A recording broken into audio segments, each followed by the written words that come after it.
On se retrouve pour une vidéo spéciale iPad où je te donne mon avis sur le célèbre Paperlike, que je vais prononcer Paperlike, et c'est un film protecteur d'écran qui reproduit une sensation de papier.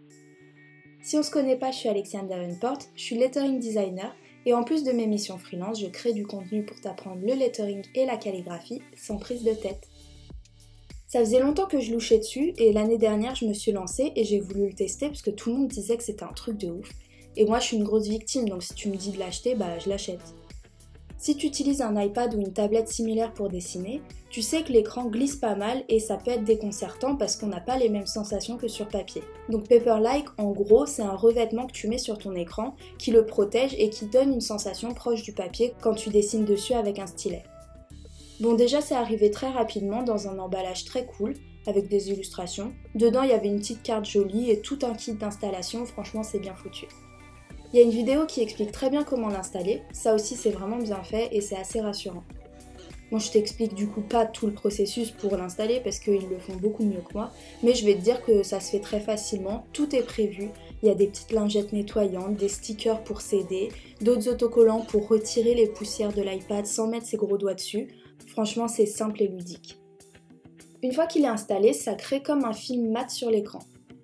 Au début c'est chelou parce que ça reflète pas la lumière comme d'habitude, mais ça donne un joli effet, même si j'avais 2 micro-bulles qui rendent ouf. Bon, en pratique les bulles elles m'ont jamais dérangée, elles sont minuscules et se voient pas quand l'iPad est allumé. Faut se familiariser avec la sensation au toucher déjà parce que ça change beaucoup. J'ai fait des premiers tests au stylet et je te laisse le vrai son pour que tu te rendes compte.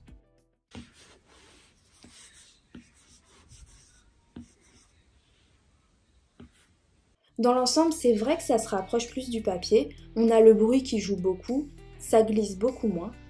Je teste aussi en faisant varier la pression pour voir si c'est aussi réactif et si on perd pas en précision. Et franchement, j'arrive à faire des traits plus appuyés que d'autres, à créer des dégradés sans problème. Au moment où je l'ai testé, mon Apple Pencil ressemblait à ça. J'utilisais la pointe depuis que j'avais eu l'iPad, c'est-à-dire 3 ans avant, et elle avait quasiment pas bougé.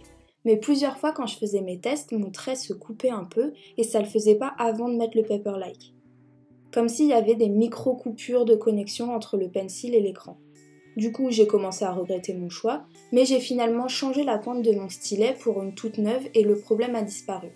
Ces tests-là ont été tournés en juin 2021 et je fais enfin la revue parce que j'ai bien eu le temps de tester maintenant. Je vais pas faire traîner la vidéo pour le plaisir de la faire traîner. Dans l'ensemble, je suis plutôt contente. Je dirais pas que la sensation est comme sur du papier, ce serait du mytho, mais on a quand même un rendu mat qui est légèrement plus abrasif et qui accroche un peu plus la mine du stylet. On a beaucoup moins le trait qui glisse, on maîtrise mieux. Petit quand même, je sais pas si d'autres sont comme moi, mais pour le coup j'ai dessiné 3 ans directement sur l'écran avant d'avoir le Paperlike, donc ce côté glissant et pas très naturel, j'y étais habituée et j'avais même fini par m'en servir dans ma création, pour faire des courbes bien régulières, vraiment pour maîtriser. Et je me l'étais approprié et en passant au Paperlike, j'ai un peu perdu les repères iPad que j'avais. Donc c'est à double tranchant et ça dépend de ton utilisation. Je te fais un point fort, point faible selon moi pour que tu puisses te faire ton propre avis. Déjà, ça limite les reflets et les traces de doigts, ça c'est cool. Par exemple, entre les plans avant installation et après, on voit que mon téléphone qui filme se reflète beaucoup moins. Quand on dessine dessus, c'est pareil et c'est agréable même si ça matifie un petit peu l'image. On n'a plus le côté ultra glissant et pas naturel d'un stylet en plastique contre un écran en verre. Le pencil a moins de risque de partir et c'est plus facile de maîtriser son outil et donc son trait. Et ensuite, la main accroche moins sur l'écran. Par exemple, quand on a les mains un peu moites et qu'on met directement sur l'écran, il y a cette sensation que la main colle sur le verre, glisse pas, comme elle devrait le faire si on dessine sur du papier traditionnel. Et c'est un peu chiant. Avec le Paperlike, c'est corrigé parce que la main glisse bien, ça rend le geste et le dessin plus libre. Les points faibles maintenant, parce qu'il y en a quand même et ils sont pas négligeables.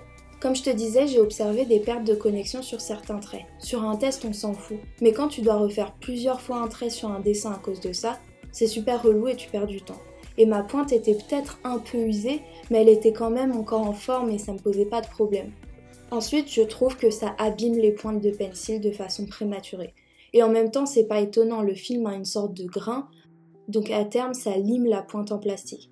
Ma pointe actuelle est à peu près dans le même état après 8 mois que l'autre au bout de 3 ans. Et pour finir, et ça c'est au goût de chacun, mais moi le bruit je peux pas, ça fait j'aime pas. Il y a un côté ASMR et je suis pas misophone, mais j'ai mis beaucoup de temps à m'habituer et je suis toujours pas vraiment fan.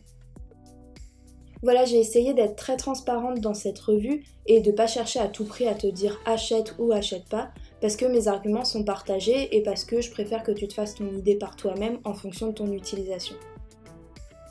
J'espère que cette vidéo t'a plu, si c'est le cas, oublie pas de la liker, de commenter, de t'abonner, de me suivre sur Instagram, c'est là que je poste le plus donc rejoins-moi.